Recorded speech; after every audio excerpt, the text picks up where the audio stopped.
La même écriture.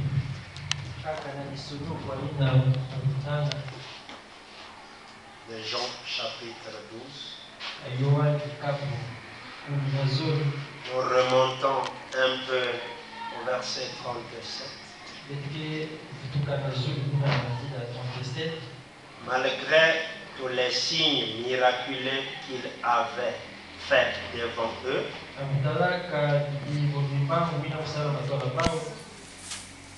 ils ne croyaient pas en lui. Ainsi s'accomplit la parole prononcée par le prophète Échaïaou.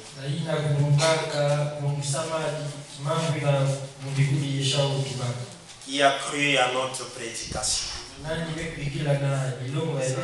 et à qui le bras du Seigneur est-il révélé. Ésaïe dit encore pourquoi il ne pouvait pas croire. Il a aveuglé leurs yeux et il a endurci leur cœur pour qu'ils ne voient pas de leurs yeux, qu'ils ne comprennent pas dans leur cœur et qu'ils ne se convertissent pas et que je ne les guérisse pas.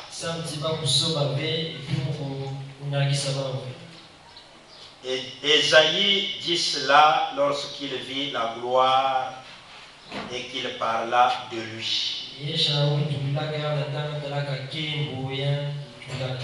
Amen. Amen. C'est pratiquement dans le même contexte. Je voulais tout d'abord dire à l'Assemblée que j'ai fait un bon voyage de mon aller jusqu'à mon retour. Et le Seigneur m'a beaucoup protégé. Il m'a aussi beaucoup conduit. Les frères n'avaient plus de culte le long de la semaine. Parce que le frère vit à 25 km de Madimbukai, ça c'est le frère Ruffin.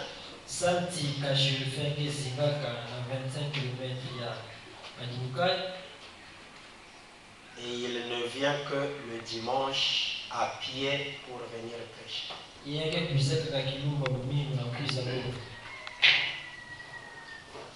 Le frère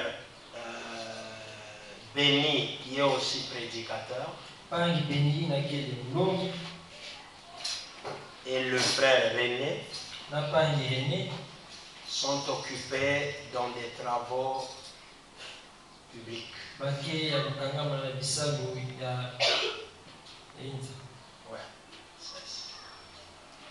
Alors, quand je suis arrivé le jeudi, moi je me disais qu'on allait avoir culte. Je me disais qu'on allait avoir culte. Mais malheureusement, à l'heure du culte, il n'y avait aucun frère à l'Assemblée, ni aucune sœur.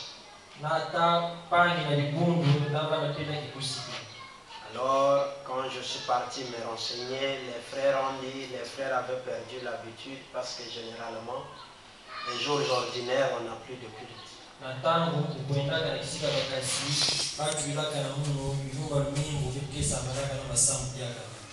Alors, le vendredi matin, j'étais obligé de passer de maison en maison.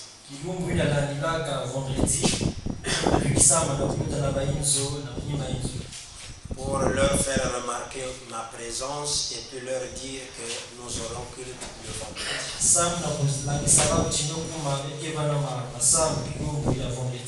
C'est ainsi que nous avions eu culte vendredi. Yahweh nous a beaucoup bénis. Nous avions pris Romains chapitre 11 à partir du verset 25. Nous avons montré que c'est l'apôtre Paul qui nous exhorte, nous les païens, pour que nous ne soyons pas orgueilleux vis-à-vis des Juifs qui sont en difficulté aujourd'hui. Et nous ne pensions pas que Dieu les a oubliés définitivement. Et c'est ce que pensent les Arabes. Parce qu'ils voient que les Juifs viennent de revenir de leur pays, sortant de la difficulté que leur avait infligé le monde autorisé par le Seigneur.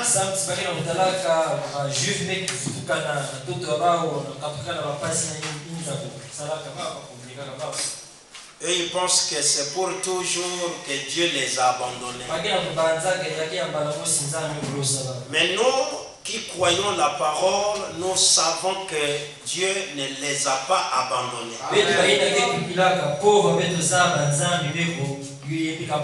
En ce qui concerne la foi, c'est-à-dire en Jésus-Christ, ils sont sans Dieu parce qu'ils ne croyaient pas en Jésus-Christ.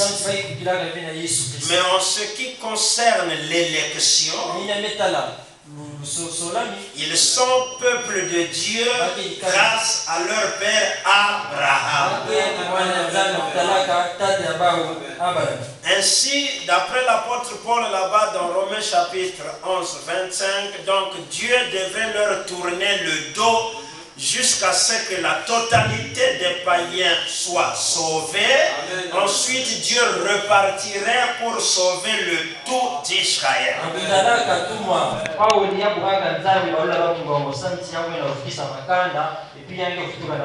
Et nous leur avons montré que les événements modernes qui sont rendus clairs par la prophétie, c'est la preuve que Dieu va bientôt terminer avec les nations pour repartir, continuer le travail avec les Israélites.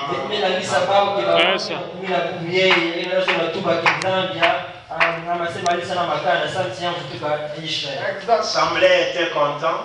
L'assemblée était beaucoup bénie.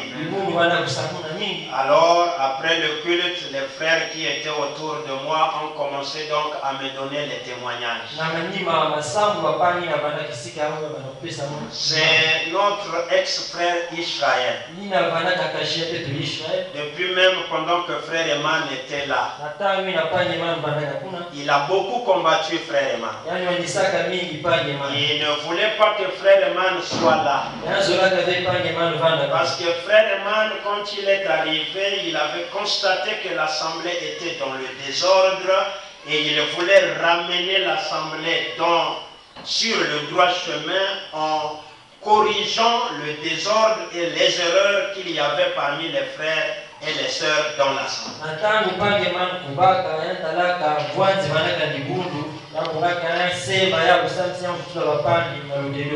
Et le frère là qu'on appelle frère Israël, c'était notre ex-frère, il était aussi prédicateur. Commençait à inciter l'assemblée à la rébellion contre l'homme de Yahweh.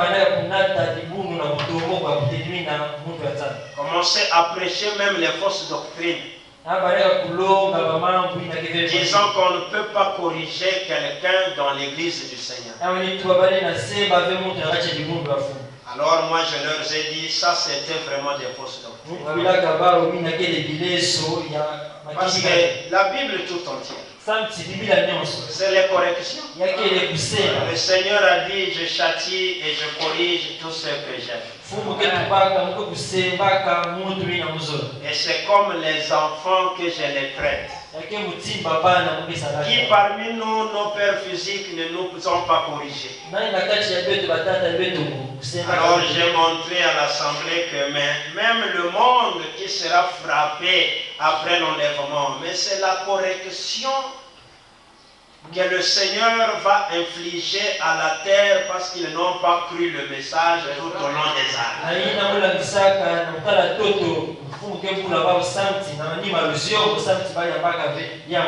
Alors le dimanche, nous avions continué à donner le même témoignage. Nous avions aussi baptisé un frère qui a donné sa vie au Seigneur.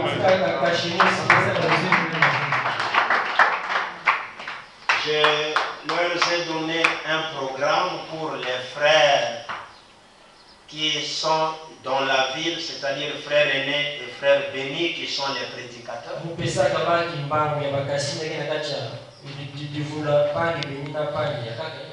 L'autre travaille dans une société, l'autre vend dans une boutique, mais qui ne sont pas les leurs. Alors je leur ai dit, vous devrez vous efforcer, vous de faire un programme, se sacrifier pour une journée pour le Seigneur.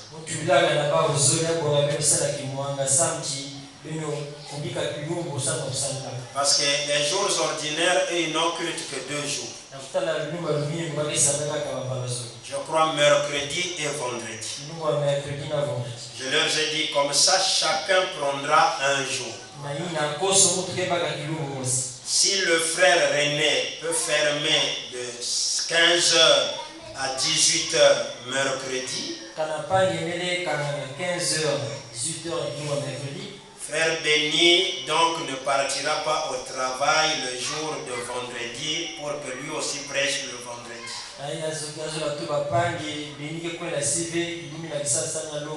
Et puis le dimanche, le frère pourra venir pour travailler. Le frère Ruffin a envoyé des requêtes par rapport à là où il est, mais je donnerai cela au pasteur pour que le pasteur donne à l'assemblée. Amen. Amen. Là où nous avions lu dans Jean, vous remarquerez que là le Seigneur est en train de leur parler parce qu'ils n'avaient pas reconnu l'homme.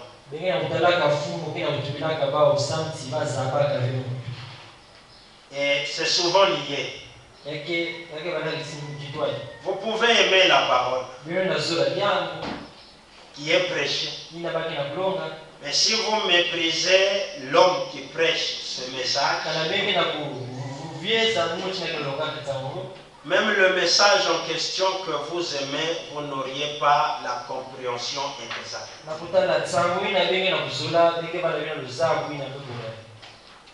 C'est pour cette raison qu'on a dit que malgré tout ce qu'il avait fait, et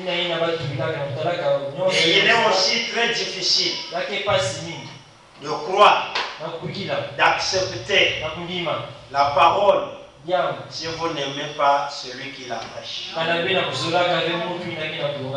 Parce que la parole et celui qui la prêche sont un. Et si vous voyez la chute des nôtres qui étaient à Obambi, c'est à cause de ça. Ils étaient convaincus. Ils croyaient que le message que frère Pierre nous apportait de la part du message est vrai. Mais au fond d'eux, ils méprisaient frère. C'est pourquoi il pouvait y avoir en eux les déclarations comme ces Zaïrois-là. C'était le mépris. Et comme ils méprisaient l'homme, ils ne pouvaient pas avoir aussi de la considération de ce que cet homme leur prêchait. Et le Seigneur n'a fait que montrer ce qui était dans leur cœur. Si vous continuez à lire là où nous sommes, vous verrez qu'il y a eu même des gens qui ont cru parmi les gens qui étaient dans les églises, mais qui ne voulaient pas se faire connaître parce qu'ils craignaient les gens.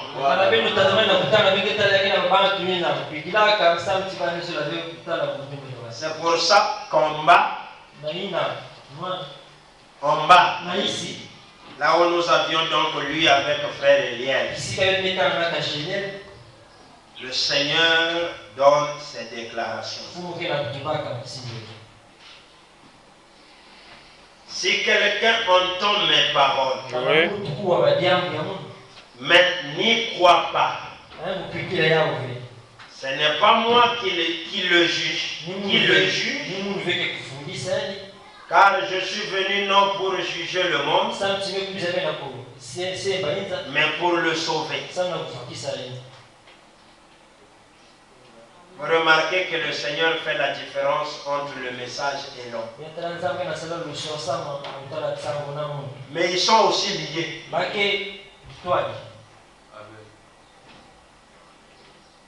Disons Amen.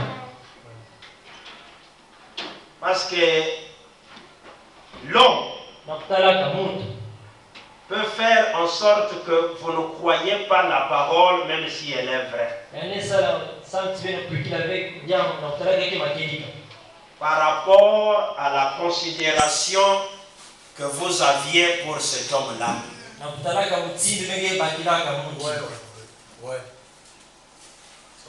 Si vous aviez une mauvaise considération pour lui, même si ce qu'il dit est vrai, Dieu, pour ce que vous le considérez moins, peut vous aveugler.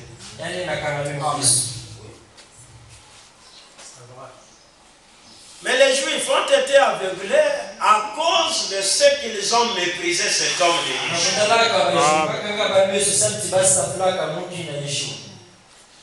Et c'est ce mépris qui a fait que les Juifs souffrent pendant toute la période de cet âge de l'Église. Cette souffrance-là qu'ils ont subie, c'est vraiment le salaire du mépris qu'ils ont eu pour le Seigneur. Et c'est ce mépris-là qui a fait que eux ne croient pas à ce que le Seigneur leur disait.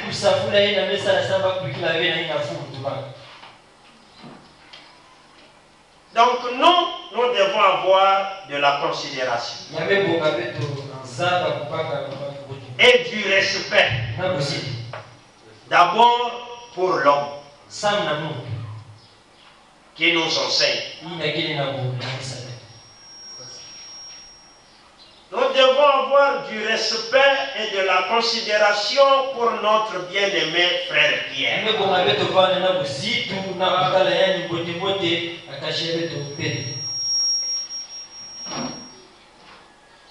Un vrai respect, pas de l'hypocrisie.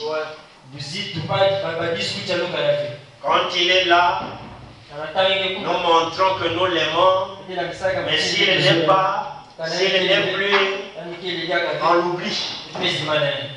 Parfois on parle même au mal de lui. C'est ce que nous étions là-bas. Amen. Pas seulement sur lui, mais aussi sur tous ceux qui travaillent ensemble avec lui. Parce qu'ils font le même travail.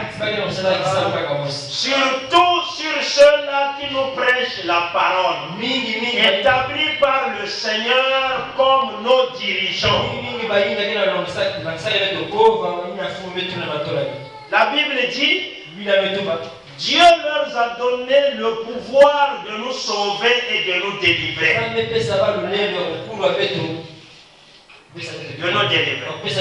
Par le moyen de leurs enseignements, par le moyen de leur ministère. Si nous commençons par le mépriser, leur travail sera inutile pour nous. Amen. Amen. C'est pour cela qu'il continue en disant. Mais si vous ne croyez pas, Et pourtant, ce que j'ai dit est la vérité. Mais ce que vous aviez entendu sortir de moi, c'est encore ça qui vous attendra au jour du jugement. Pour vous condamner.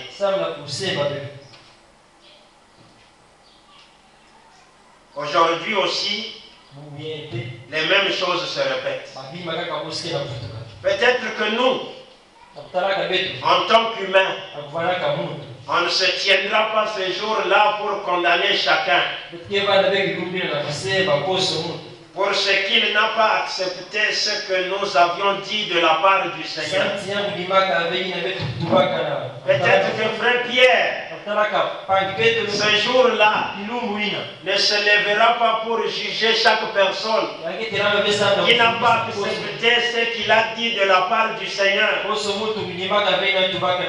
croyant ce qu'il a dit, que les 7 tonnerres ne sont pas révélés, le 7e son n'est pas révélé, mariage et divorce, Dieu a enseigné la polygamie. Mais ces mêmes choses-là, qu'il a répétées et qu'il est en train de répéter sans cesse, comme l'a dit frère Branham, ça attendra chaque personne qui les a écoutées mais n'a pas cru. Ces paroles les attendra au jour du jugement.